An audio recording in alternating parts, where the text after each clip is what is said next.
లూకా సువార్త 15వ అధ్యాయము మొదటి 7 వచనాలు చదువుకుందాం. ఒకప్పుడు సమస్తమైన సుంకరులను పాపులను ఆయన బోధ వినుటకు ఆయన దగ్గరకు వచ్చుచుండగా పరిసయ్యులను శాస్త్రులను అది చూచి ఇతడు పాపులను చేర్చుకొని వారితో కూడా భోజనము చేయుచున్నాడని చాలా సనుగుకొనిరి. అందుకు ఆయన వారితో ఈ ఉపమానము చెప్పెను. మీలో ఏ మనుష్యునికైనను 100 గొర్రెలు కలిగి ఉండగా వాటిలో ఒకటి తప్పిపోయిన ఎడల అతడు 99 అడవిలో విడిచిపెట్టి తప్పిపోయినది దొరుకు వరకు దానిని వెదక వెళ్ళడా?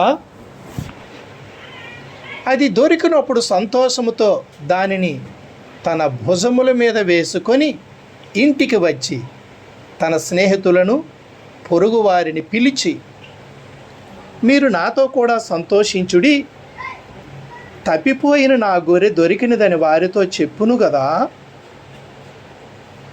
అందరూ చెప్పండి. అటువలే మారు మనస్సు అక్కరలేని 99 మంది నీతిమంతుల విషయమై కలుగు సంతోషము కంటే మారు మనస్సు పొందు ఒక్క పాపి విషయమై పరలోకమందు ఎక్కువ సంతోషము కలుగును.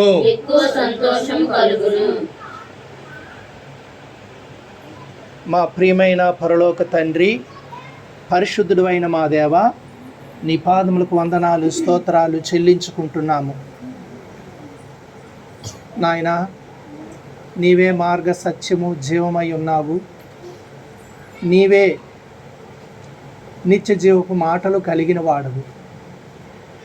ప్రభువా, నీవే మాకు మంచి కాపరివి. జీవం ఇవ్వడానికి, సమృద్ధి జీవం ఇవ్వడానికి వచ్చిన వాడవు.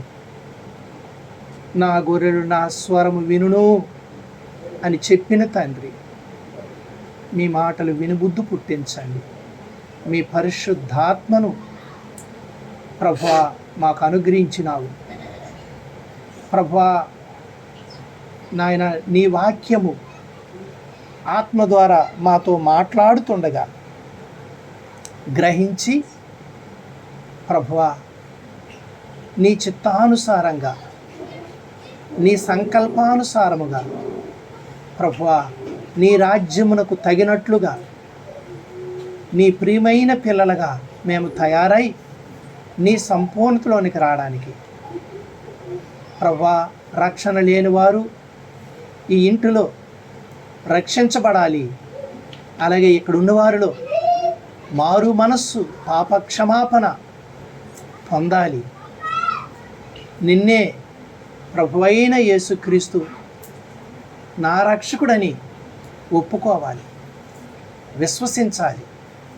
ప్రభువా, ఆ రీతిగా కార్యము చేయమని, నీ వాక్యము వినుబుద్ధి పుట్టించుమని, అయోగ్యదాసు నన్ను కూడా మీ పాదాల దగ్గర పడవేసుకుంటూ నీ మాటలే పలకడానికి కృప చూపించుమని, విన్న వాక్యాన్ని మాకు వివరించుమని యేసయ్య పరిశుద్ధ నామములో ప్రార్థించి వేడుకుంటున్నాము తండ్రి, ఆమేన్. ప్రియమైన దేవుని పిల్లలారా, ప్రభువైన యేసుక్రీస్తు వారు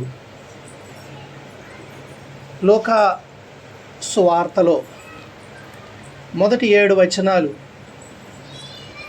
ఆయన చెప్పినటువంటి ఉపమానము 3వ వచనం నుండి 7వ వచనం వరకు విన్నాం. మొదటి 2 వచనాల్లో మరి లోకంలో ఉన్నటువంటి గొప్పవారు అనుకున్నవారు, శాస్త్రాలు తెలిసిన వారు అనుకున్నవారు, పరిసయ్యులు అనుకున్నవారు ప్రభువు మీద ఎలాగ సనుక్కున్నారో అప్పుడు ఆయన ఇచ్చిన ఆ ప్రత్యుత్తరము, ఉపమానము మనము వింటూ వచ్చాం. మొదటి వచనంలో ఒకప్పుడు సమస్తమైన సుంకరులను పాపులను ఆయన బోధ వినుటకు ఆయన దగ్గరకు వచ్చుచుండగా సుంకరులు, పాపులు యేసుప్రభువారు బోధ వినడానికి వస్తూ ఉన్నారు. అది చూసినటువంటి శాస్త్రులు, పరిసయ్యులు సనుగుకుంటున్నారు. అప్పటికే చాలా బోధలు ఉన్నాయి, పరిసయ్యుల బోధలు ఉన్నాయి, సద్దూకైల బోధలు ఉన్నాయి. ఇప్పుడు అవన్నీ విన్నారు. కానీ ఇప్పుడు యేసయ్య బోధిస్తూ ఉంటే తండోపతండులుగా సుంకరులు, పాపులు ఆయన దగ్గరకు వస్తున్నారు. కారణం ఏమిటంటే ఆయన పిలుపు ప్రేమ గలది. ఆయన నా యొద్దకు రండి అని నీతిమంతులే కాదు, పాపులు కూడా ఆయన పిలిచేటటువంటి దేవుడు.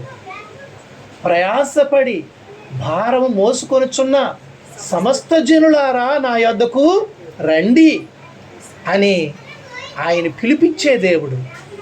నెమ్మది లేక, విశ్రాంతి లేక, పాపాల చేత జీవితాలు పాడు చేసుకొని నాశనమైపోయినటువంటి బ్రతుకులకి మీకు నెమ్మదినిస్తాను, మీకు విశ్రాంతిని కలుగు చేస్తాను, పాపము నుండి విమోచన ఇస్తాను.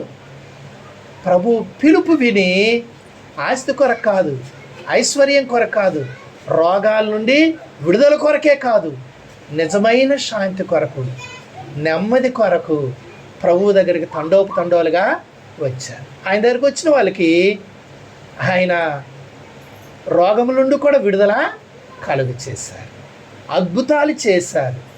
ప్రభువు మరి ఆశ్చర్య కార్యాలు తనను విశ్వసించిన వారి జీవితాల్లో ఎన్నో చేశారు. మనమే ఉదాహరణ. మన జీవితాల్లో కూడా దేవుడు ఎన్నో గొప్ప కార్యాలు చేస్తూ వచ్చాడు. దేవుడు నాకు ఏది చెయ్యలేదు అని ఒకవేళ మనము అని దేవునితో వాదించాలనుకుంటే మనము వాదించలేము. అలాగ వాదించామనుకో మనం ఏమవుతామో తెలుసా? చదవండి మొదటి సమూయేలు గ్రంథం. అలాగ వాదిస్తే మనం ఎవరము? మొదటి సమూయేలు గ్రంథం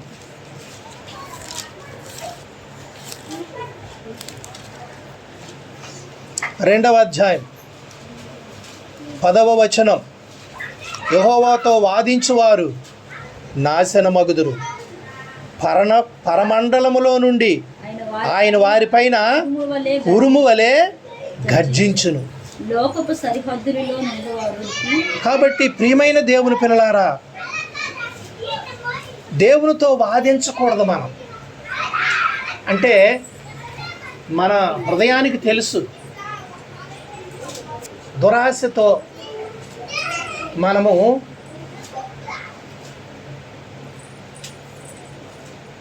ఆదాము హవ్వల వలె మంచి చెడులు కలుగేసి వృక్షఫలాన్ని తినొద్దని దేవుడు చెప్తే తినేసిన తరువాత కూడా జీవవృక్ష ఫలాన్ని మళ్ళీ తీసుకోవడానికి సిద్ధమైపోతున్నారు వాళ్ళు. అప్పుడు పాపములోనే నిరంతరము జీవిస్తారని చెప్పి దేవుడే అక్కడి నుండి తీసేశాడు.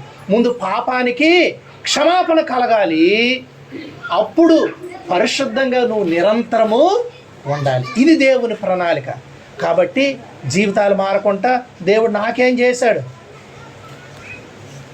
వాళ్ళు మంచి బైక్ కొనుక్కున్నారు, వాళ్ళు మంచి ఇల్లు కట్టుకున్నారు అని చెప్పేసి మనం అలాగ ఈర్ష్యపడి ఇతరుల మీద దేవుని మనం నిందించకూడదు, వాదించకూడదు. ఇది నేర్చుకోవాలి. కాబట్టి ప్రియమైన దేవుని పిల్లలారా, దేవుడు ప్రేమతో ఆయన మనల్ని చేర్చుకొని, నిజానికి ఆయనకి తగినట్టుగా మనం జీవించకపోయినా సరే దేవుడు ఎరగకపోయినా బిరుదులు ఇచ్చాడు. ఎన్నో మేలులు మన పట్ల చేశాడు. వాటన్నిటికీ మనం ఎంతో కృతజ్ఞత కలిగి ఉండాలి. మంచివారి మీద, చెడ్డవారి మీద ఆయన వర్షాన్ని కురిపించేటటువంటి దేవుడు, తన గాలిని పంపించేవాడు, సూర్యుని ఉదయింపచేసేటటువంటి వాడు. అందరూ ఆయన ప్రజలే, అవునా కదా? చాలామంది అనుకుంటారు యేసుప్రభుని నమ్మితేనే దేవుని పిల్లలు. అది వాస్తవము. కానీ అందరూ ఆయన సృజించిన వారే కదా. చదవండి 86వ కీర్తన, 86వ కీర్తన. అక్కడ దేవుని యొక్క వాక్యములో మనం చూస్తాం.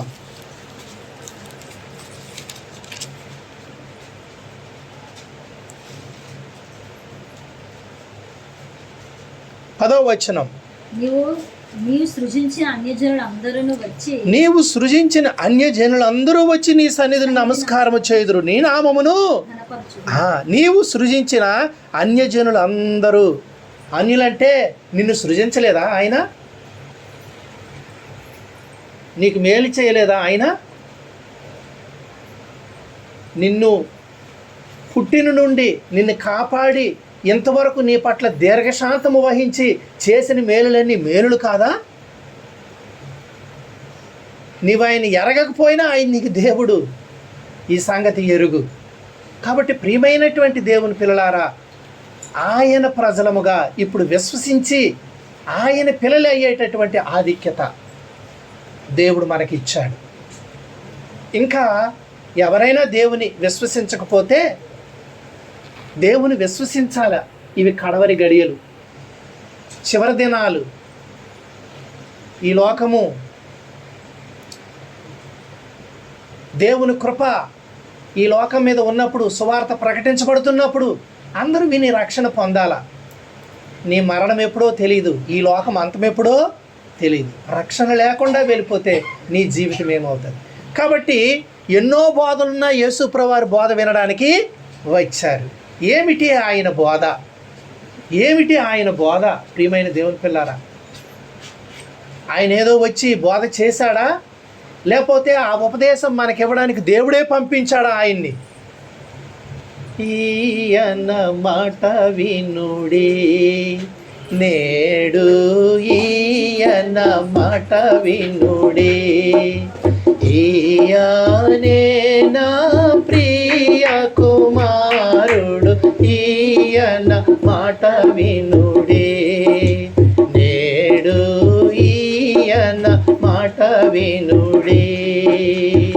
ఈయన మాట నిరాకరించెడి వారు, ఈయన మాట నిరాకరించెడి వారు తప్పించుకొన్నారు దైవదండనను, తప్పించుకొన్నారు దైవదండనను, దహించబడుదురెల్లప్పుడు ఈయన మాట వినుడి నేడు, ఈయన మాట వినుడి, ఈయనే నా ప్రియ కుమారుడు, ఈయన మాట వినుడి నేడు, ఈయన మాట వినుడి. తండ్రి అయిన దేవుడు ప్రభువైన యేసుక్రీస్తు వారికి ముద్ర వేసి పంపించాడు. ఎలా పంపించాడమ్మా? ముద్ర వేసి పంపించాడు. ఆయన మాట మనము వినాలి. చదువుతారా? యోహాను సువార్త 6వ అధ్యాయం, యోహాను సువార్త 6వ అధ్యాయం 29వ వచనాన్ని చదవండి. యేసు ఆయన పంపిన వాని యందు మీరు విశ్వాసం ఉంచుటయే దేవుని క్రియ అని వారితో చెప్పింది. వారు అట్లయితే నిన్ను చూచి నిన్ను విశ్వసించుటకు నీవు ఏ సూచక్రియ చేయుచున్నావు, ఏమీ జరిగించుచున్నావు, భుజించుటకు పరలోకం నుండి ఆయన ఆహారం వారికి అనుగ్రహించును అని 29వ వచనం. యేసు ఆయన పంపిన వాని యందు మీరు విశ్వాసం ఉంచుటయే దేవుని క్రియ. కాబట్టి తండ్రి పంపించాడు. 27 చివరిలో ఆ మాట ఉందండి. సరే, మనుష్య కుమారుడు దానిని మీకు ఇచ్చును, ఇందుకై తండ్రి అని దేవుడు ఆయనకు ముద్ర వేసి ఉన్నాడని చెప్పాను. పరలోక తండ్రి ముద్ర వేసి పంపించాడు ప్రభు అయిన యేసుక్రీస్తుని. కుమారుని ముద్దు పెట్టుకోండి. కాబట్టి తండ్రి ఎలాగైతే సర్వాధికారం కలిగి ఉన్నాడో కుమారుడు కూడా సర్వాధికారం కలిగి ఉండడానికి కుమారునికి ఆ సర్వాధికారము ఇచ్చాడు. తండ్రిని ఘనపరచునట్లుగా కుమారుని కూడా ఘనపరచాలి. తనంతట తానే ఎలాగే ఆ జీవం కలిగి నేనున్నానో కుమారుడు కూడా అలాగే తనంతట తాను జీవం కలిగి ఉండడానికి అధికారము తండ్రి ఇచ్చాడు. అద్వితీయ సత్య దేవుడువైన నిన్ను నీవు పంపించిన యేసుక్రీస్తుని ఎరుగుటియే నిత్య జీవం. కాబట్టి ఆయన లోకరక్షకుడుగా ఉండడానికి పంపించాడు. లోకరక్షకుడు యేసు అనగా మరి తన ప్రజలను వారి పాపముడు ఆయనే రక్షించును. యేసు ప్రభు లోకరక్షకుడు. కాబట్టి ఈ మాటలు యోహాను సువార్తలో కూడా రాసి ఉన్నాయి, తీయక్కర్లేదు. కాబట్టి ప్రియమైనటువంటి దేవుని పిల్లలారా, ఆయన్ని ఈ లోకానికి ముద్ర వేసి పంపించాడు.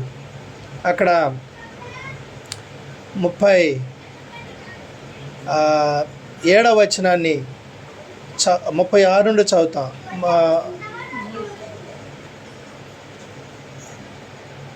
మీరు నన్ను చూచి ఉండియు విశ్వసింపక ఉన్నారని మీతో చెప్పి తిని, తండ్రి నాకు అనుగ్రహించి వారందరూ నా యొద్దకు వతురు. నా యొద్దకు వచ్చి వారు నేను ఎంత మాత్రమును బయటికి త్రోసివేయను. నా ఇష్టము నెరవేర్చుకున్నట్టుకు నేను రాలేదు, నన్ను పంపిన వాని చిత్తము నెరవేర్చుటకే పరలోకం నుండి దిగి వచ్చాను. కాబట్టి ఆయన చేసే బోధ ఆయనది కాదు, కానీ మరి తండ్రి బోధే ఆయన చేస్తామన్నాడు. 7వ అధ్యాయం యోహాను సువార్త 7వ అధ్యాయం 14వ వచనం. సగము పండగ అయినప్పుడు యేసు దేవాలయంలోనికి వెళ్ళి బోధించుచుండెను. యూదులు అందుకు ఆశ్చర్యపడి చదువుకొనని ఇతనికి ఈ పాండిత్యం ఎట్లు వచ్చినని చెప్పుకొని, అందుకు యేసు, నేను చేయి బోధ నాది కాదు, నన్ను పంపిన వానిదే. ఎవడైనను ఆయన చిత్తము చొప్పున చేయ నిశ్చయించుకొని ఎడల ఆ బోధ దేవుని వలన కలిగినదో లేక నా అంతటి నేనే బోధించుచున్నానో వాడు తెలుసుకొనును. కాబట్టి ప్రియమైనటువంటి దేవుని పిల్లలారా, తన తండ్రి ఏదైతే అనుగ్రహించాడో అదే ఆయన మరి బోధించడానికి వచ్చాడు. ఆ కుమారుని లోకరక్షకునిగా ఉండడానికి పంపించాడు. ఆయన ద్వారానే మారు మనసు ప్రకటించబడాలా, పాపక్షమాపణ ప్రకటించబడాలా. ఆయన నామానే రక్షణ, మరి ఏ నామాన రక్షణ దొరకదు. అందుకు ప్రభువైన యేసుక్రీస్తు వారి నామములో అనేక సూచక్రియలు, అద్భుతాలు దేవుడు అపోస్తలుల ద్వారా చేయించి పరలోకమందు మరి భూమి మీద ఆయనకి సర్వాధికారము ఇయ్యబడిందని ప్రభువైన యేసుక్రీస్తు వారు చెప్పారు. అమ్మా, పరలోకం మీద సర్వాధికారం ఎవరికి ఉంటుంది చెప్పండి? దేవునికేనా? ఇంకెవరికైనా ఉంటుందా? భూమి మీద పరలోకమందు కూడా సర్వాధికారము. కాబట్టి ప్రియమైనటువంటి దేవుని పిల్లారా, ఆయన బోధ అధికారంతో కూడినదై ఉన్నది. కాబట్టి ఆ బోధ వినడానికి ఎవరు వచ్చారట? సుంకరులు, పాపులు. వారెంత ధన్యులు కదా, వారెంత ధన్యులు కదా. లూకాసు వార్త 7వ అధ్యాయం 30వ వచనం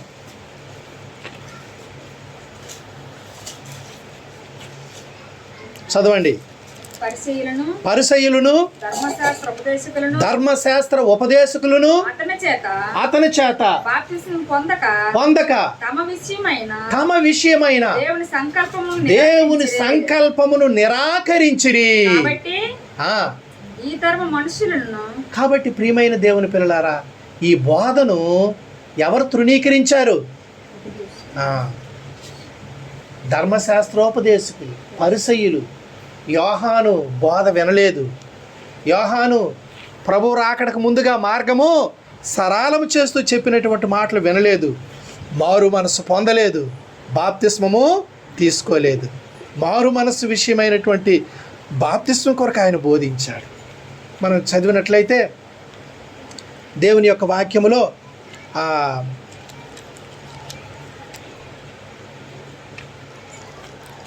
పూర్వకాల ప్రవక్తలు కూడా ప్రకటన చేశారు. పూర్వకాలం నుండి ప్రవక్తలు వాళ్ళు ఏం చేశారంటే ప్రకటిస్తూ వచ్చారు. అంతేకాదు మరి ఇప్పుడు యోహాను వరకు కూడా వాటిని ప్రకటిస్తూ వచ్చారు.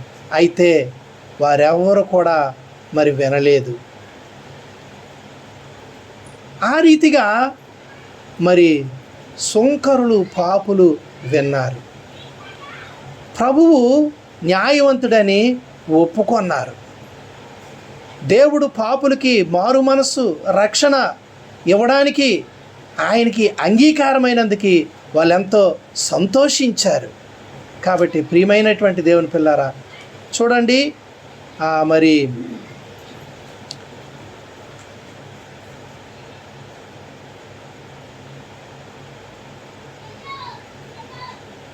పంతొమ్మిదో అధ్యాయం అనుకుంటాను, అపోస్తల కార్యాలు.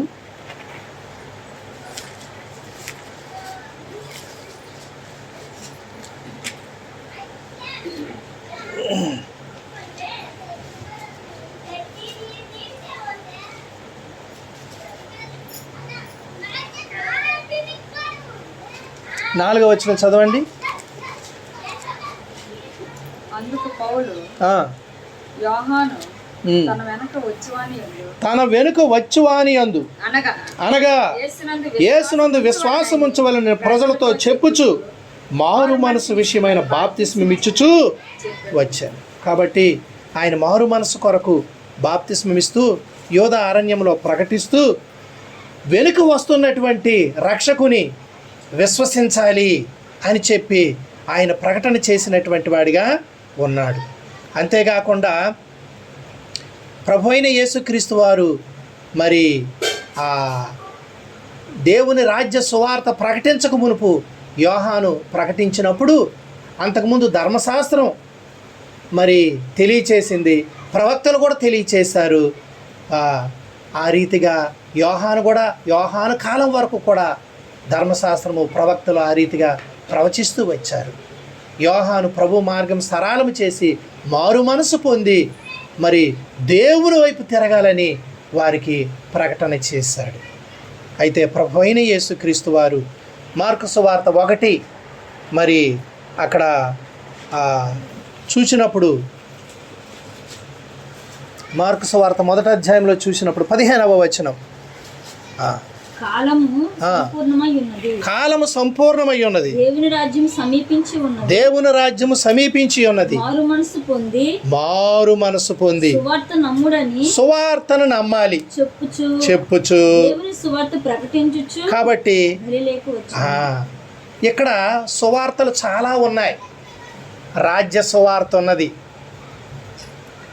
తర్వాత మరి రక్షణ సువార్త ఉన్నది, నీతి సువార్త ఉన్నది, సమాధాన సువార్త ఉన్నది, నిత్య సువార్త ఉన్నది.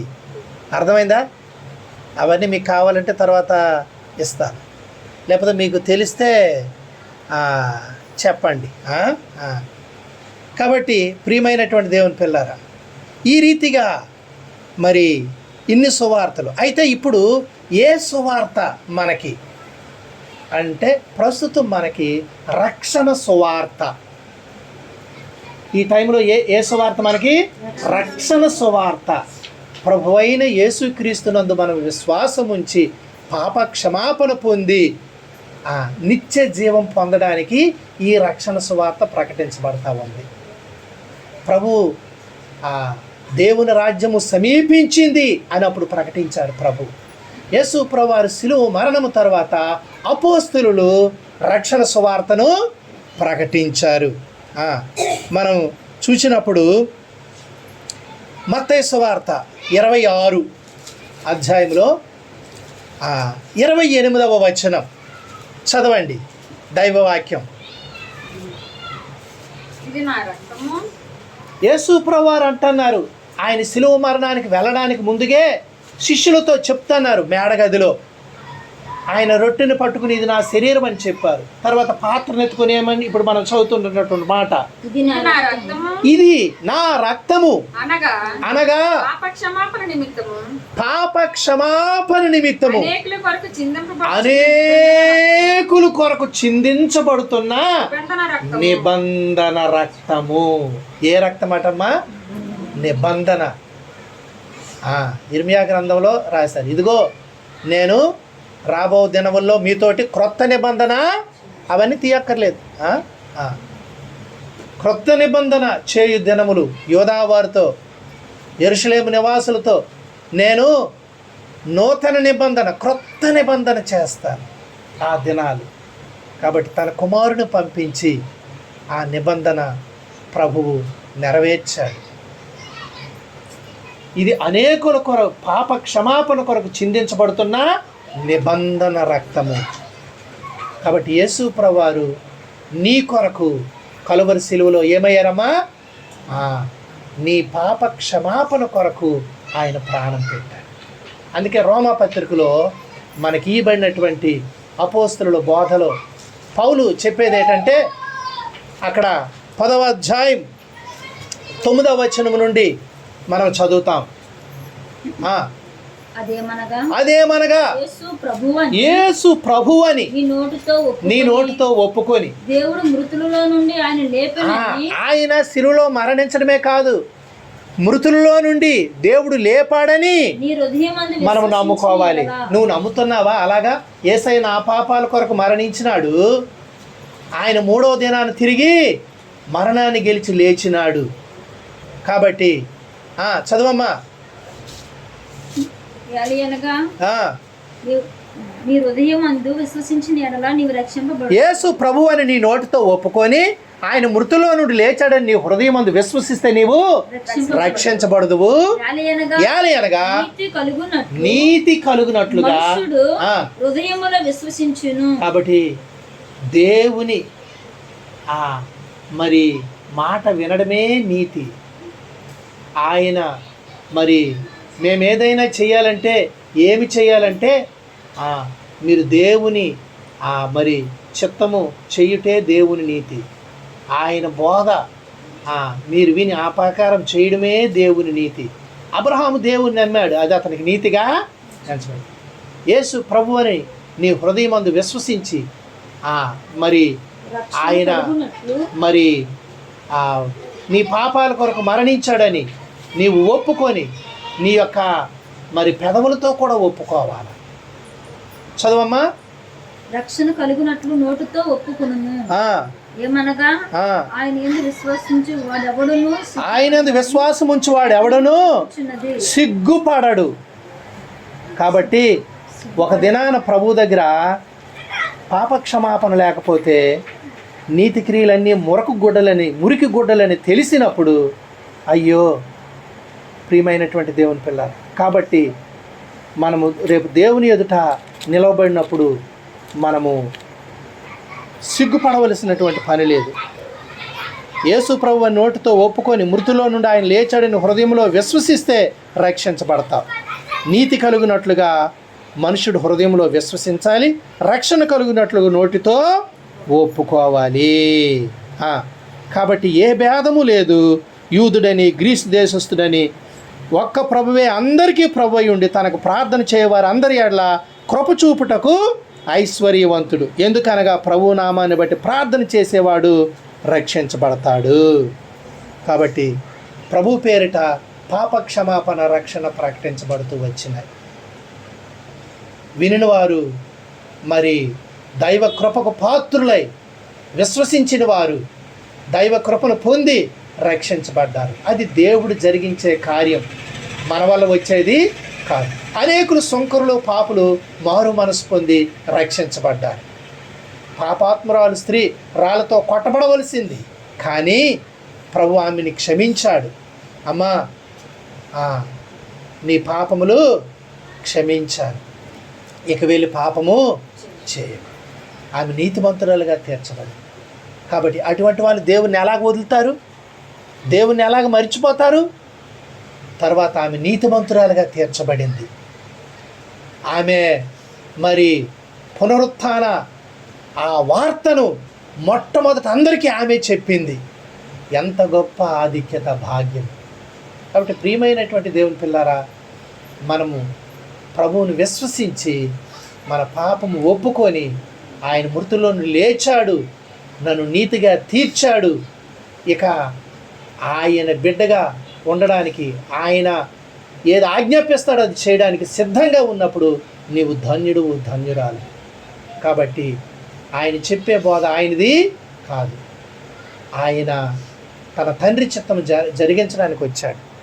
శిలువ మరణం తర్వాత అపోస్తలులు ప్రకటన చేస్తూ వచ్చారు, ప్రచురపరుస్తూ వచ్చారు. పౌలు కూడా చెప్పాడు. 1 కొరింథీ 15వ అధ్యాయం అక్కడ దేవుని యొక్క వాక్యంలో మనం చూసినప్పుడు చెప్పబడినటువంటి మాట మొదటి నుండి మనము చదివినట్లయితే మొదటి 4 వచనాలు మనం చూస్తాము.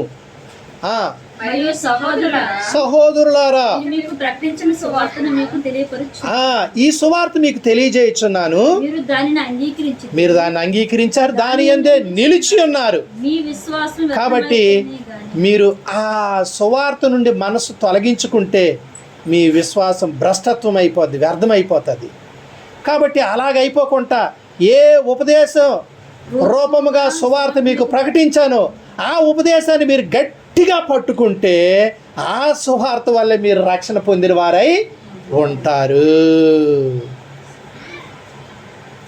నాకు ఇయ్యబడిన ఉపదేశము మొదట మీకు అప్పగించితిని, అదేమనగా లేఖనముల ప్రకారము క్రీస్తు మన పాపముల నిమిత్తం మృతి పొందెను, సమాధి చేయబడును, లేఖనముల ప్రకారం 3వ దినాన లేపబడును. ఏది కూడా యేసు ప్రభువారు వచ్చి ఇప్పుడు శ్రమ పొందాలా, ఇప్పుడు మరణించాలా, ఇప్పుడు లేగాల అని ఇక్కడ భూమి మీదకి వచ్చి ఒక ప్లాన్ గీసుకొని చేసింది కాదు.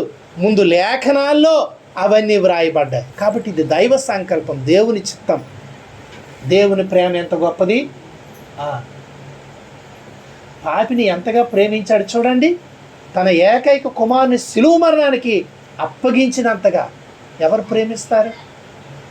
తన కుమారుని విడిచిపెట్టినట్లుగా పాపిని రక్షించడానికి తన కుమారుని విడిచిపెట్టాడు. మన ఎడల ఆయన చూపిన ఆ అపరిమితమైనటువంటి ఆ ప్రేమ ఎప్పుడూ మనం మరిచిపోకూడదు. క్రీస్తు త్యాగము ఎప్పుడూ మనం మరిచిపోకూడదు. రేపు చచ్చిపోతామనగా ఈ రాత్రి కూడా ప్రభువా, నీ ప్రేమను స్మరించుకుంటున్నాను తండ్రి, నీ త్యాగాన్ని స్మరించుకుంటున్నాను, దాని మూలంగానే నాకు విమోచన, క్షమాపణ, రక్షణ, నేను నిశ్చయముగా విశ్రాంతిలో ప్రవేశిస్తాను అనేటటువంటి నమ్మిక మనము కలిగి ఉంటాం. ప్రియమైనటువంటి దేవుని పిల్లలు, కాబట్టి లేఖనాల ప్రకారమే ఇదంతా. ప్రతి లేఖనము క్రీస్తులో నెరవేరవలసి ఉన్నది, నెరవేరినాయి. ఇంకా ఆయన 2వ రాకడ ప్రవచనాలు నెరవేరవలసి ఉన్నది. రాకడ కొరకు సూచనలు ఎన్నో నెరవేరినాయి. ఆయన వస్తాడు, అవి కూడా నెరవేరుతాయి. కొందరు అనుకుంటారు ఎప్పుడులాగే ఈ భూమి ఉంది, ఆకాశం ఉంది, ఆయన రాకడ మాట ఏమైంది అంటే మనము నశించిపోకుండా ఉండడం కొరకే. ఇంకా ఆలస్యం చేస్తాడు. అందుకే ఈ దినము కూడా మరలా రక్షణ సువార్తను దేవుడు మీ వద్దకు తీసుకొచ్చాడు. కాబట్టి ప్రియమైన దేవుని పిల్లలారా, ప్రభువైన యేసుక్రీస్తును హృదయమందు విశ్వసించి ఆయనే నా ప్రభువు, నా రక్షకుడని నీ నోటితో ఒప్పుకుంటే నీవు రక్షించబడతావు. ఈ పని చేయడానికి ఇంకా ఎందుకు ఆలస్యం చేస్తావన్నారు? దేవునికి మన జీవితాలు అప్పగించుకోవాలి. ఇట్టి సువార్తను నీవు విశ్వసించకపోతే నీ మరణం తర్వాత ఏం జరుగుతుందో తెలుసా? తీర్పు ఉంటుంది. 9వ అధ్యాయం 27వ వచనం, హెబ్రీలకు రాసిన పత్రిక, హెబ్రీ 9:27. మనుషులు ఒక్కసారే మృతి పొందవలెనని ఒక్కసారే చచ్చిపోతారు, నియమించబడింది. ఆ తరువాత తీర్పు జరుగును, వెంటనే తీర్పు ఉంటుంది. సువార్త విశ్వసించిన వారు ఎక్కడుంటారు? అందుకే పేతురు కూడా రాశాడు, ఏమంటాడు అంటే, తీర్పు దేవుని ఇంటి యొద్ద ఆరంభమగు కాలము వచ్చి ఉన్నది. అది నీ దగ్గరే, నీ ఇంటి దగ్గరే ఆరంభమైతే మరియు నీతిమంతుడే రక్షించబడుట దుర్లభమైతే భక్తిహీనుడు పాపాత్ముడు ఎక్కడ నిలబడతారు? ప్రియమైన దేవుని పిల్లలారా, నీతిమంతుడికే నీ మారు మనసు ఖచ్చితమైందేనా? వేషధారణతో కూడినదా? కాబట్టి ప్రియమైనటువంటి దేవుని పిల్లలారా, మారు మనసుకు తగిన ఫలములు ఫలించండి. క్రీస్తు నెరిగి నూతన పరచబడి మరలా పంది వలె కుక్క వలె మన జీవితాలు పాపం వైపు వెళ్ళిపోయి పడిపోయి పాపం వల్ల కలుగు భ్రమచేత ప్రియమైన దేవుని పిల్లారా, మరి మనము కూడా వెళ్ళిపోతే హెచ్చరికొన్నది, అరణ్యములో వారందరూ రాలిపోయారు. కాబట్టి పాపం వల్ల కలుగు భ్రమచేత ఎవడు కూడా మరి భ్రమపడకుండా ఆ తరము వారికి అలా జరిగింది. కాబట్టి మీరు జీవము గల దేవుని విడిచిపోయే దుష్ట హృదయము మీలో ఎవరికి కూడా ఉండకూడదు. ప్రభువును హత్తుకొని ఉండాలి. ఆయన రక్తంలో కడగబడి మన సాక్ష్యం ఇవ్వాలి, మన రక్షణ సాక్ష్యము ఇవ్వాలి. కాబట్టి ప్రియమైన దేవుని పిల్లలారా, తీర్పు మత్తయి సువార్త 3వ అధ్యాయం అక్కడ మనం చూసినప్పుడు ప్రియమైన దేవుని పిల్లలారా, సుంకరులు పాపులు ఎప్పుడైతే రక్షించబడుతున్నారో ఆ ప్రభావము శాస్త్రుల మీద పరిసయ్యుల మీద కూడా పడింది. చదవండి 7వ వచనం. అతడు పరిసయ్యుల్లోను సద్దూకయ్యుల్లోను అనేకులు బాప్తిసం పొంది ఉండుట చూచి సర్ప సంతానమా, రాబో ఉగ్రతను తప్పించుకున్నట్టుకు మీకు బుద్ధి చెప్పిన వాడు ఎవడు? కాబట్టి రాబోయే ఉగ్రత ఉంది, దాన్ని తప్పించుకోవాలంటే రక్షించబడాలా. అయితే వాళ్ళు దేవుని సంకల్పంలో నిలబడలేదట. ఎందుకంటే వారిని గూర్చి అన్నాడు యోహాను, సర్ప సంతానమా అంటున్నాడు. సర్పం అంటే ఎవరు? సైతానమ్మా. సర్ప సంతానమా, అర్థమైందా? మన పితరులు పామును కూడా దేవుడని మొక్కారు ఇశ్రాయేలీలు. దానికి నెహుస్థానం అని పేరు పెట్టి మొక్కారు. ఎంత భయంకరము! జీవాధిపతి దేవుడిని ఎద్దు రూపానికి మార్చడము, నిత్యుడైనటువంటి దేవుణ్ణి సర్పరూపంలో పూజించడము ఏమైనా ఉందా? కాబట్టి ప్రియమైన ఎన్నో బోధలు ఉన్నాయి. కానీ దేవుడు నిన్ను ప్రేమించి నీవు నాశనం కాకూడదనే అపోస్తలుల బోధ దేవుడు పంపించాడు. క్రీస్తు యేసును అపోస్తలుడుగా, మన రక్షకునిగా 12 మంది అపోస్తలు కూడా యేసు ప్రభువారు పంపించారు. సర్వలోకానికి వెళ్ళి సర్వసృష్టికి సువార్తను నమ్మి బాప్తిసం పొందినవాడు రక్షించబడతాడు, నమ్మని వానికి శిక్ష విధించబడుతుంది. ఎందుకు తరుణం చేస్తున్నారు? ఇంకా మారు మనసు పొందకుండా, బాప్తిసం పొందకుండా ప్రభువుని సేవ ఎందుకు తరుణం చేస్తున్నారు? ఒకవేళ నీ మరణమే అయితే నువ్వు దేవుని ఆజ్ఞను తిరస్కరించినట్లు కాదా? ఎంతవరకు ఆలస్యం చేస్తారు? కాబట్టి ఇప్పుడే దేవుని చిత్తానికి లోబడాలి. 10వ వచనంలో ఏం చెప్పబడుతుంది? ఇదిగో గొడ్డలి చెట్టు వేరును ఉంచబడింది, మంచి ఫలము ఫలించని ప్రతి చెట్టు నరకబడి అగ్నిలో. ఇదే తీర్పు అనమాట. ఆయన చేతిలో ఉన్నది. ఆయన తన కళ్ళమును 12వ వచనమా? ఆయన చేతిలో ఉన్నది, ఆయన తన కళ్ళమును బాగుగా శుభ్రం చేసి గోధుమలను కొట్టులో పోసి. కాబట్టి ఆయన చేట, తీర్పు చేట ఆయన చేతిలో ఉన్నది. జాగ్రత్త. కాబట్టి ప్రియమైన దేవుని పిల్లారా, మనము తీర్పు పొందకూడదనే, తీర్పులోకి రాకూడదనే నీ పాపము క్రీస్తు యేసు ప్రభువారు తన మీద వేసుకున్నారు.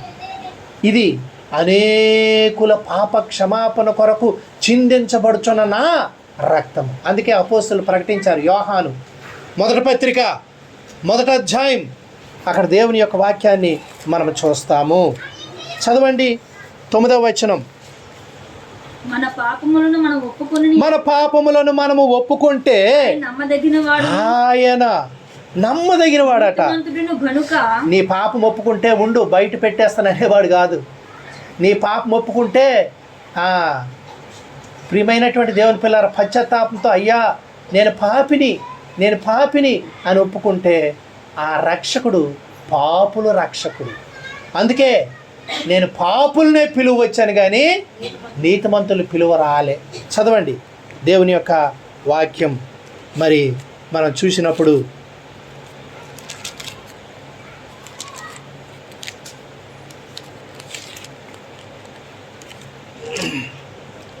లోకాసు వార్త 5:32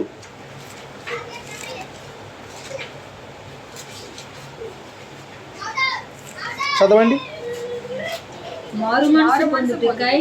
మారు మనస్సు పొందుటకై నేను పాపులను పిలువ వచ్చితిని గాని నీతిమంతులను పిలువ రాలేదని. నేను నీతిమంతుడు అనుకుంటే నిన్ను పిలవడానికి ఆయన రాలేదు. నువ్వు కూడా నేను పాపినే అనుకుంటే మారు మనస్సు పొందడానికి ఆయన పాపిని పిలుస్తున్నాడు. మార్పు చెంది ఇక పాపము చేయకుండా జీవించడానికి నిన్ను పరిశుద్ధునిగా నిలవబెట్టి నిరూపించడానికే ప్రభు పిలుస్తావన్నాడు. సొంకరుల్ని పాపుల్ని అందరినో ఆయన నిలవబెట్టాడు. జక్కయ్య, సొంకరి, ప్రియమైన దేవుని పిల్లరా, ఆయన నీతిమంతునిగా ఇతడును అబ్రహాము కుమారుడే దేవుడు చేశాడు. పాపిని మార్చగలిగినటువంటి దేవుడు, పరిశుద్ధ దేవుడు. తన పాపాన్ని తన మీద వేయకుండా, పాపి మీద వేయకుండా వారి పాపము తన మీద వేసుకొని వారికి గొప్ప రక్షణ కలుగు చేసేటటువంటి కనికరము కలిగినటువంటి దేవుడు. ఎంతకంటే దేవుడు నీకేం చేస్తాడు? అందరి చెంతేటో తెలుసా? మాకు అది ఇవ్వలేదు, ఇది ఇవ్వలేదు, అది లేదు, ఇది లేదు. తన ప్రాణం ఇచ్చిన వాడు తనతో పాటు సమస్తము ఎందుకివ్వడు అని రోమాపత్రిక 8వ అధ్యాయంలో రాయబడింది. చదవక్కర్లేదు, తర్వాత మీరు చూసుకోండి. ప్రియమైనటువంటి దేవుని పిల్లలారా, కాబట్టి తన సొంత కుమారుని అనుగ్రహించుటకు వెనుక తీయక మనందరి కొరకు ఆయన్ని అప్పగించినవాడు. ఆయనతో పాటు సమస్తం మీకు ఎందుకు ఇవ్వడం? 32. కాబట్టి ప్రియమైనటువంటి దేవుని పిల్లారా, ఆ 8:32 అక్కడ వ్రాయబడ్డది. ఆయనతో పాటు. ఈ మాట ఎందుకు మీరు విస్మరిస్తున్నారు? ఆయన లేకుండా అన్నీ కావాలట, రక్షణ లేకుండా అన్నీ కావాలట, మారు మనసు లేకుండా అన్నీ కావాలట. దేవుడు అక్కర్లేదట. దేవుడు అక్కర్లే ఈనాడు ప్రియమైనటువంటి దేవుని పిల్లల. కాబట్టి దేవుడు అక్కర లేకుండా ఉండేవారు ఎవరంటే వారి చెడుతనంలో ఇంకా ప్రీతి కలిగి అందులో కొనసాగడానికి ఇష్టపడుతున్నవారు.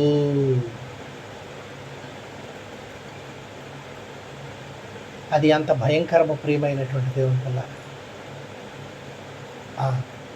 కీర్తనకారుడు కూడా చెప్తాడు 14వ కీర్తనలో, దేవుడు లేడని బుద్ధిహీనుడు హృదయంలో అనుకుంటాడు. ఎందుకంటే చెడిపోయినోడు అసహ్య కార్యాలు చేస్తాడు. అంటే దేవుని ఎందుకు విశ్వసించరు మరి?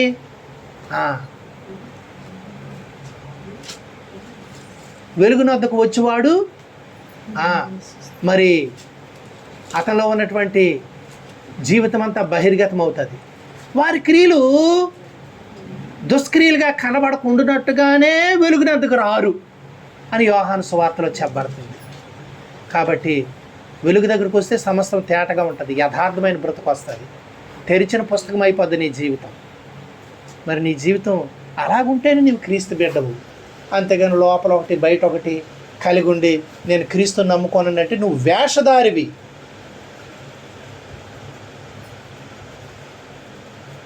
ఏ వేషధారి కూడా పరలోకంలో ఉండడు.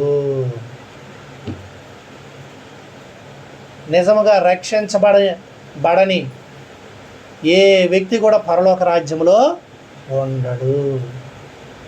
కాబట్టి మన జీవితంలో ఈ వాక్యాన్ని మన హృదయంలో నాటాలి. దైవ సువార్త మనము వినాలి. ఈ సువార్త నీ చెవులు వెంటనే నీవు ధన్యుడు, ధన్యురాలు. ఎందుకంటే ఈ సువార్తను ఎందరో తృణీకరించారు, వారికి క్షమాపణ లేదు ప్రియమైన దేవుని పిల్లలారా. కాబట్టి దేవుడు ఆయన ఇచ్చేటటువంటి ఆ కృపను వినియోగించుకుంటావా లేకపోతే రేపు తీర్పులో నిలబడతావా? కాబట్టి తీర్పులో మరి మనము ఉండకుండుటకై ఆయనే మన శిక్షణ తన మీద వేసుకున్నాడు ప్రభు. అందుకే ప్రభువు ప్రేమతో పిలుస్తూ ఉన్నాడు మనల్ని అందరినీ ఆయన చెంతకి. మనము పాడుకున్నటువంటి పాట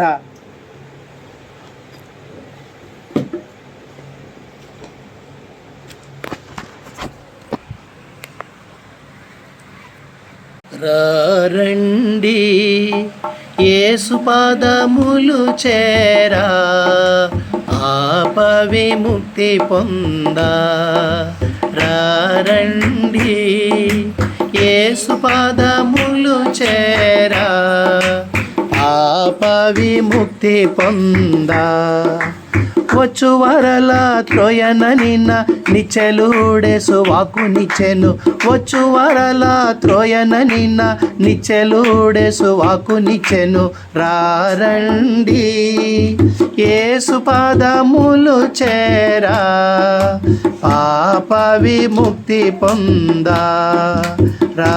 రండి యేసు పాదములు చేరా పాప విముక్తి పొందా.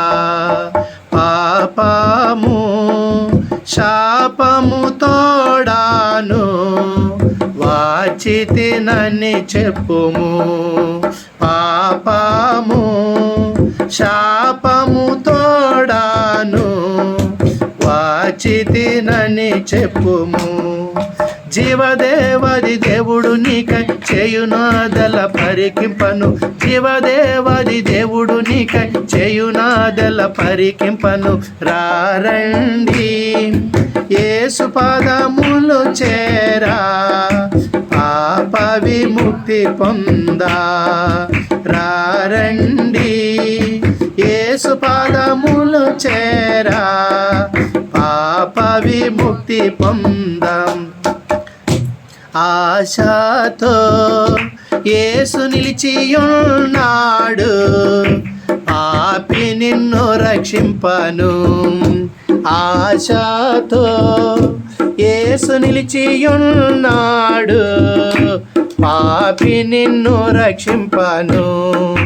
జీవితము మోసమగుచున్నది పాపి యేసుని రక్షణ వెదుకు. జీవితము మోసమగుచున్నది పాపి యేసుని రక్షణ వెదుకు.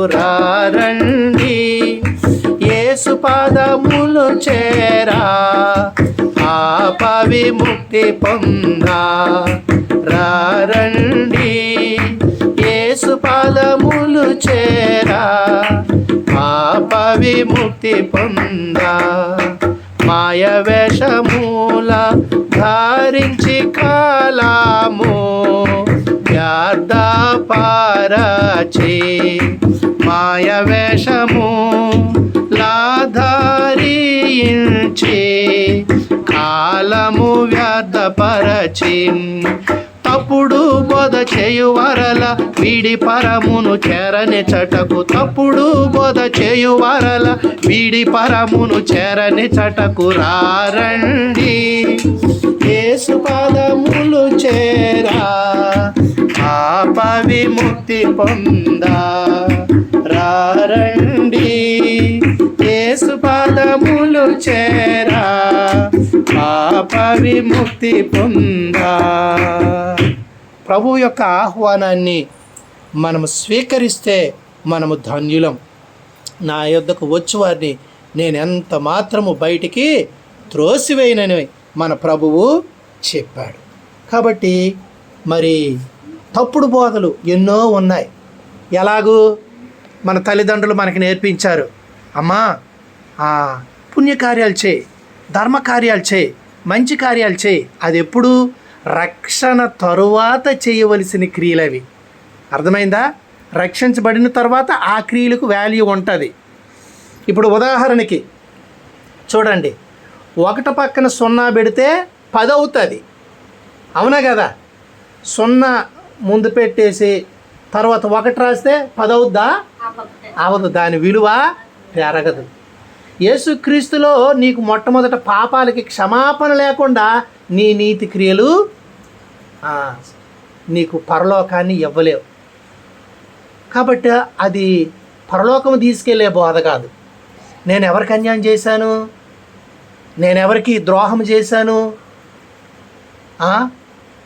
నేను చక్కగానే బ్రతికానని చెప్పేసి మనుషులు వారి స్వనీతి మీద ఆధారపడి దేవుని సువార్తను తృణీకరిస్తున్నారు. అయ్యో, వారి మనోనేత్రాలు వెలిగించబడలేదు.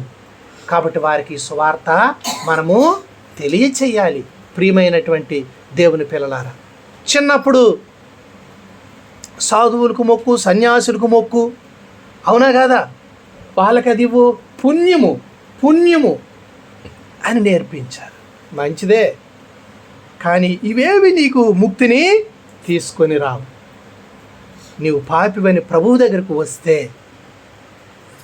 ప్రభువు మరి ఆశతో నిలబడ్డాడట నిన్ను రక్షించడానికి. కాబట్టి నీతి క్రియలని నీ జీవితాన్ని మోసం చేసుకుంటూ మరి నువ్వు దేవుని దగ్గరకు రాకపోతే అయ్యో ఎంత భయంకరం. కాబట్టి మనమందరము ప్రభువుతో తిరగాల. దేవుడు పంపించిన క్రీస్తునొద్దకు రావాలా. ఆయన ద్వారానే పాప క్షమాపణ. ఇక ఏ రీతిగా కూడా పాపాలు పోయేటటువంటి మార్గము లేదు.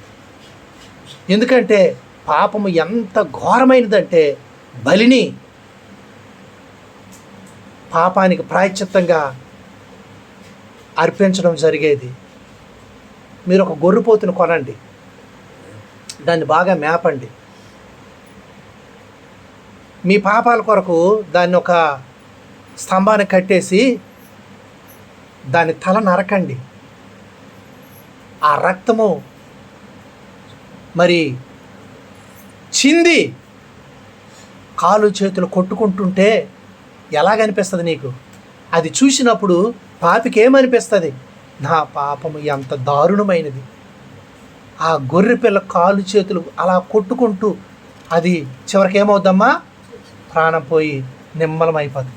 అంటే నా పాపము ఆ బలి ద్వారా విమోచన అవుతుందా అంటే ప్రాణం కరిగిపోద్ది కదా. ఆ దృశ్యం మనం చూస్తే అదే నీతిమంతుడైన ప్రభు ఒక పాపి కొరకు, పాపాత్ముల కొరకు, సర్వలోక పాపులు మానవాళి కొరకు తన ప్రాణం పెట్టినప్పుడు ఆ సిలువ దగ్గర నీవు నిలబడితే అది ఎంత గొప్ప విమోచన నీకు కనబడుతుంది. అప్పుడు ఏడుస్తావు, మాటలతో కాదు. నీ ముందు అది జరిగితే, ఆ సిలువ దృశ్యం నీకు బాధపడితే, నువ్వు చూస్తే అప్పుడు నువ్వు ఏడుస్తావు.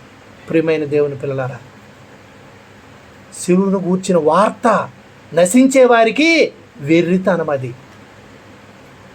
ప్రియమైనటువంటి దేవుని పిల్లలారా, విశ్వసించే వారికి దేవుని శక్తి రోమాపత్రికలో రాస్తుంది. ప్రియమైన దేవుని పిల్లలారా, కాబట్టి ఆ రీతిగా ఆ సిలువ సువార్త ఈరోజు మన గృహములో మరి ప్రకటించబడుతూ ఉంటుండగా ఎవ్వరూ కూడా తప్పిపోవడానికి వీలు లేదు. అందరూ రక్షించబడాలి. ప్రియమైనటువంటి దేవుని పిల్లారా, అందుకే ఈ తప్పుడు బోధల నుండి మనం ఏం చేయాలా? బయటికి రావాలా. తప్పుడు బోధల నుండి పాపాలన్నీ చేశాను, ఇప్పుడు పుణ్యకార్యాలన్నీ చేస్తే ఈ పాపాలు ఎక్కడికి పోతాయి? అవి ఎక్కడికి పోవు. ముందు నీ జీవితంలో నుండి, నీ తలంపుల్లో నుండి, నీ హృదయ అంతరంగాల్లో నుండి నీ కొరకు మరణించిన ప్రభు దగ్గరికి వచ్చి ఒప్పుకొని విడిచిపెడితే, ఆయన కడిగితే అప్పుడు నీ నీతి క్రియలు అందులో వేస్తే బాగుంటుంది. లేకపోతే ఎంత పిండి వేసినా పులిపిండిలో ఏమవుద్ది? పులిసిపోతుంది. అందుకే ప్రభువు చెప్పాడు, చదవండి లోకాసు వార్త మరి 12వ అధ్యాయం 1వ వచనం. లోకాసు వార్త 12 1వ వచనం చదవండి.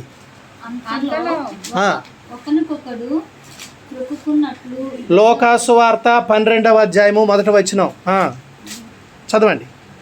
అంతలో ఒకరికొకడు త్రొక్కున్నట్లు వేల కొలది జనులు కూడినప్పుడు ఆయన తన శిష్యులతో మొదట ఇట్లని చెప్పసాగాను, పరిసయ్యుల వేషధారణ అను పులిసిన పిండిని గూర్చి జాగ్రత్త. పరిసయ్యుల వేషధారణ అను పులిసిన పిండిని గూర్చి జాగ్రత్త పడుడి అని ప్రభు చెప్తా ఉన్నాడు. అర్థమైందా? మత్తయి సువార్త 16, 11, 12 చదవండి.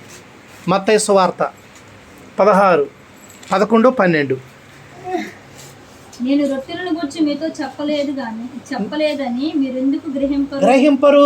పరిసయ్యులు సద్దూకయ్యులు అనువారి పులిసిన పిండి గూర్చియే జాగ్రత్త పడునని చెప్పాను. అప్పుడు రొట్టెల పులిసిన పిండిని గూర్చి కాదు గాని పరిసయ్యులు సద్దూకయ్యులని బోధను గూర్చే ఆయన చెప్పాడని అప్పుడు వాళ్ళు గ్రహించారు. ప్రియమైనటువంటి దేవుని పిల్లల, కాబట్టి తప్పుడు బోధలు అర్థమైందా? మన మనసే మన దేవుడురా, మన నిదానమే ప్రధానమురా, అర్థమైందా అని చెప్పేసి దేవుని నమ్మితే మనం నీతిగా తీర్చబడతాం. మన మనస్సును నమ్ముకుంటే మనం బుద్ధిహీనులము అవుతాం.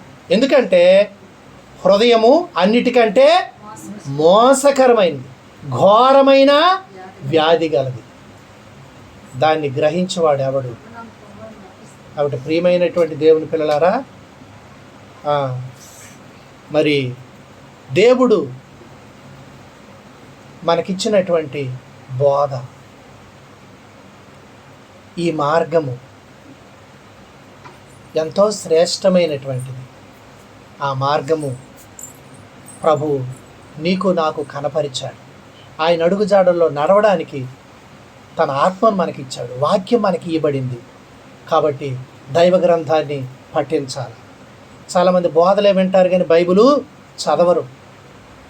దైవ వాక్యాన్ని పఠించాలా, ఉదయం చదవాలా, రాత్రి చదవాలా, మరి మిగిలిన సమయంలో అనేక అధ్యాయాలు చదువుతుండాలి. ఓన్లీ కుటుంబ ప్రార్థనే కాదు, ప్రార్థన చేసుకోవాలా. ప్రియమైనటువంటి దేవుని పిల్లలు, ఇవి ఖచ్చితంగా ఉండాలి. అర్థమైందా? ఉదయం నేను పొలంకి వెళ్ళాను. నేను వచ్చి బ్రేక్ఫాస్ట్ చేసేసరికి 11 దాటిపోయింది. అయితే వెంటనే మోకాలుని 1 గంట సేపు మీ అందరి కొరకు ప్రార్థన చేశాను. సంఘం కొరకు అందరూ ఎక్కడున్నారో వాళ్ళందరి కొరకు ప్రార్థన చేశాను.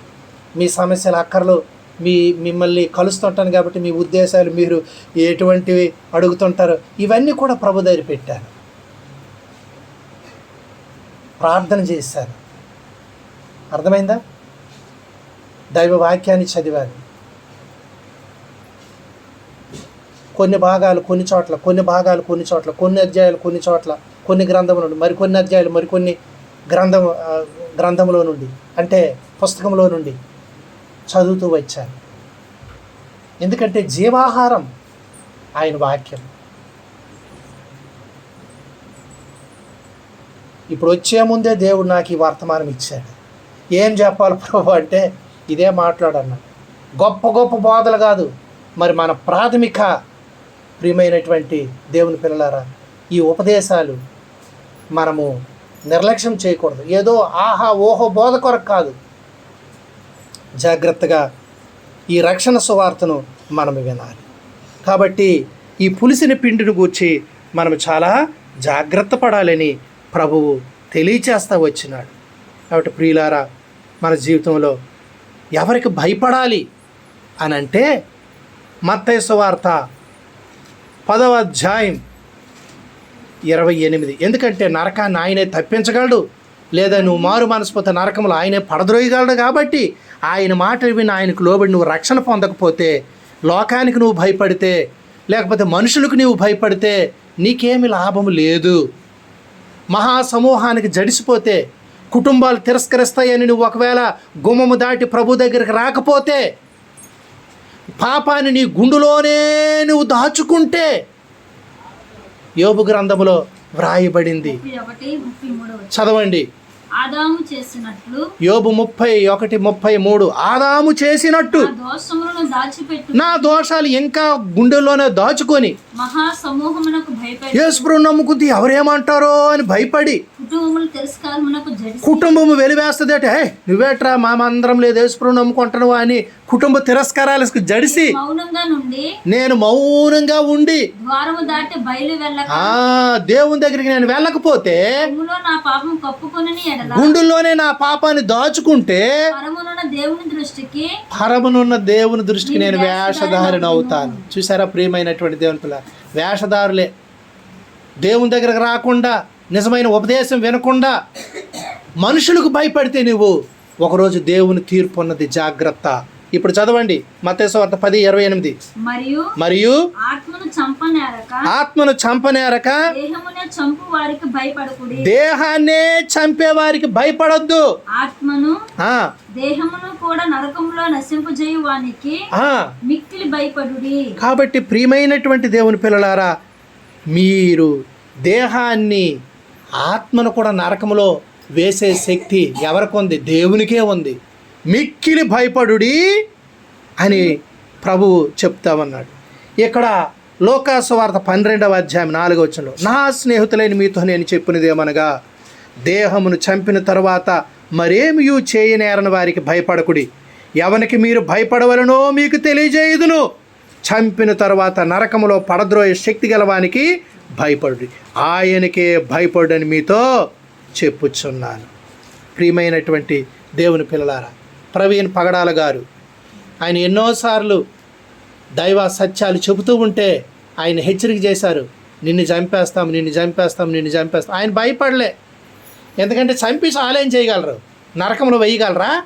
వేయలేరు. క్రీస్తు సాక్షిగా చచ్చిపోతాను కానీ ప్రకటించుకుంటా ఉండను.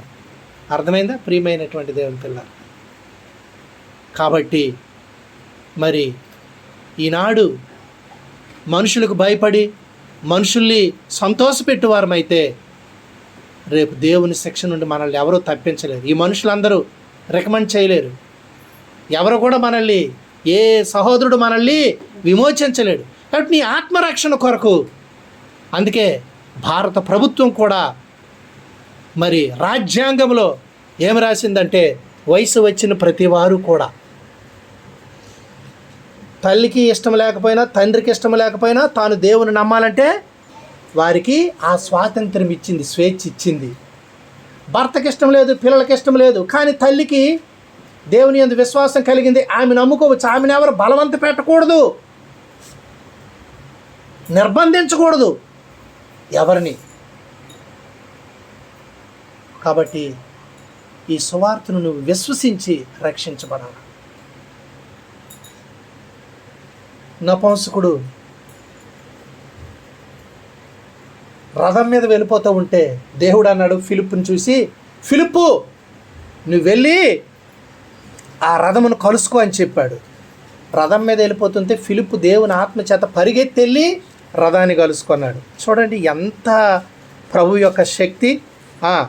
అపోస్తల కార్యం 8:26 ప్రభువు దూత నీవు లేచి దక్షిణముగా వెళ్ళి యెరూషలేము నుండి గాజాకు పోవు అరణ్యమును కలుసుకోమని ఫిలిప్పుతో చెప్పగా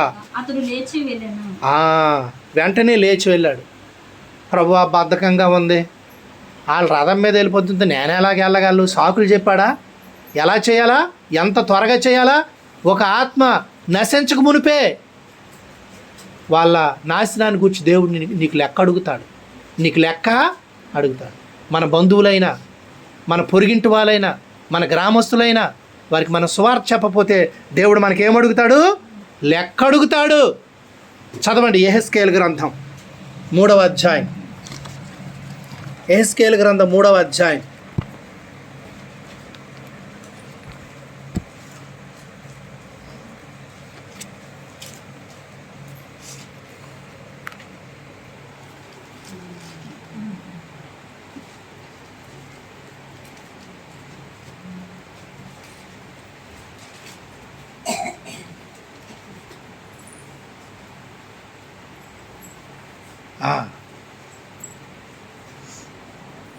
నేను వారికి నిన్ను ఎలాగా కావలిగా నియమించాను. 21వ వచనం చదవండి. అయితే పాపం చేయవలదని నీతి గలవాని నీవు హెచ్చరిక చేయగా అతడు హెచ్చరింపబడి పాపం చేయక మానిని ఎడల 17 నుండి చదవమ్మా.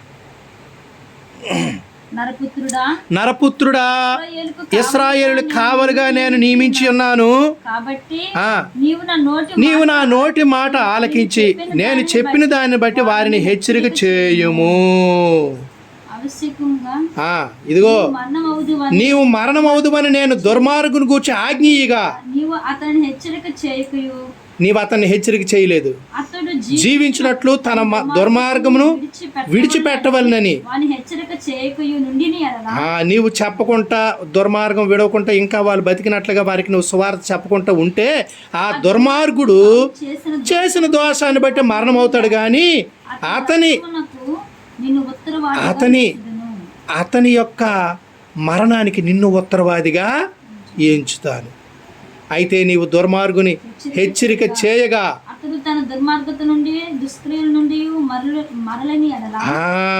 నువ్వు చెప్పావు కానీ వాడు జీవితాన్ని దిద్దుకోలే, అతడు తన దోషాన్ని బట్టి మరణం అవును, కానీ నీవు నీ ఆత్మని తప్పించుకొందువు. ఇప్పుడు నీతి గలవాడు తన నీతిని విడిచి దుర్నీతిని అనుసరిస్తే నేను అతని ముందార అభ్యంతరము పెట్టగా అతడు మరణమగును. నీవు అతనిని హెచ్చరిక చేయని ఎడల పూర్వం తాను చేసిన నీతి జ్ఞాపకమునకు రాకుండా అతడు తన దోషములను బట్టి మరణమగును. కాబట్టి ప్రియమైనటువంటి దేవుని పిల్లలారా, నీతిమంతుడే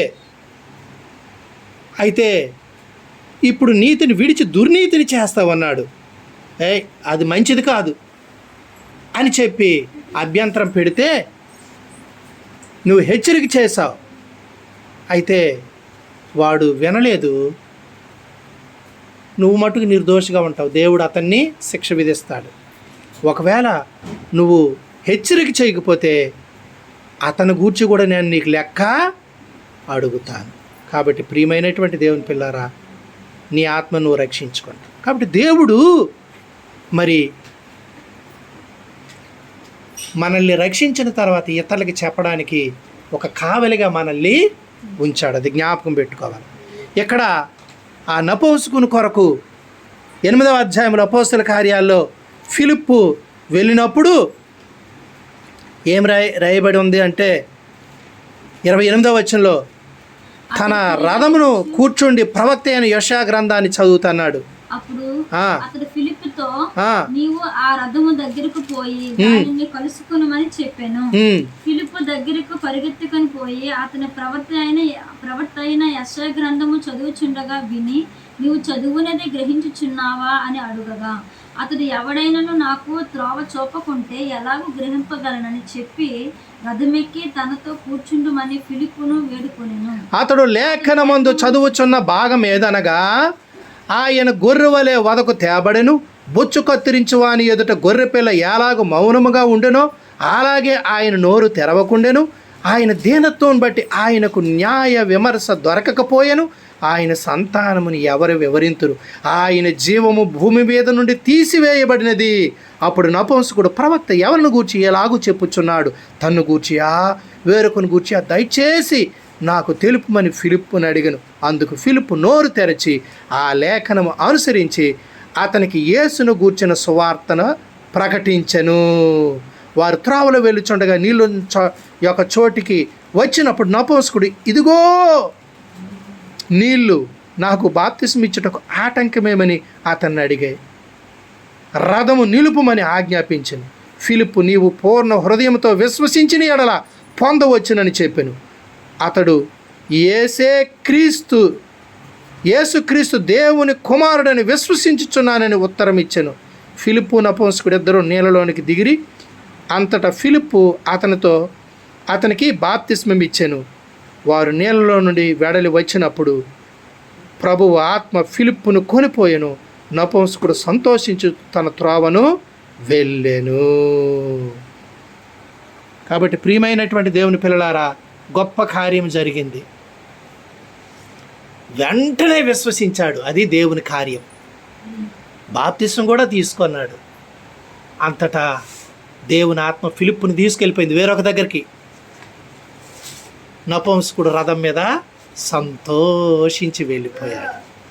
కాబట్టి ప్రియులారా, నీ పాపం పోయినప్పుడు, నీకు రక్షణ కలిగినప్పుడు ఉన్న సంతోషం కంటే ఈ లోకంలో ఏది నీకు సంతోషము ఇవ్వలేదు. వారి ధాన్య ద్రాక్షారసాలు విస్తరించిన నాటి సంతోషము కంటే నీవు నా హృదయంలో సంతోషము పుట్టించావు. దీన్ని చెప్పనా సఖ్యము మహిమాయుక్తమైన సంతోషమని చెప్పారు. కాబట్టి ప్రియులారా, ఈ సంతోషం నీకుందా? లేకపోతే ఇప్పుడే ప్రభువైన యేసుక్రీస్తు వారికి ప్రార్థన చేయి. ప్రభువా, నేను పాపినే, చెడిపోయిన వాడినే, దోషినే, ఇదిగో ఉన్నపాటుని నీ దగ్గరకు వస్తున్నాను. నన్ను కరుణించి, నన్ను అంగీకరించి, నన్ను క్షమించి, నన్ను చేర్చుకో ప్రభు అని అంటే ఆయన ఎద్దకు వచ్చి వారిని ఎవరిని త్రోసివేసే దేవుడు కాదు. ఎంతో దోషభరితమైన నా జీవితాన్ని నా ప్రభు క్షమించాడు, నన్ను రక్షించాడు. ఆయన ఆనందించడానికి, మరి ఆయన్ని ప్రకటించడానికి తన కృపను చూపించాడు. మీరు కూడా విన్నారు, అందులో నిలిచి ఉన్నారు. ఆ గొప్ప ఆనందాన్ని పొంది ప్రభువు రాకడకు మనమందరము ఎదురు చూస్తూ ఉన్నాం. కాబట్టి ఇట్టి గొప్ప ధన్యత ఇచ్చినటువంటి ప్రభు కృతజ్ఞతలు చెబుతూ ఆ ప్రేమను ఇతరులకు ప్రకటించడానికి ఎల్లప్పుడూ మనం అప్రమత్తంగా ఉండాలి. అందుకు ప్రభు మనకందరికీ సహాయం చేయనుగాక. ఆమేన్. ప్రార్థన చేసుకుందాం. మోకరించండి.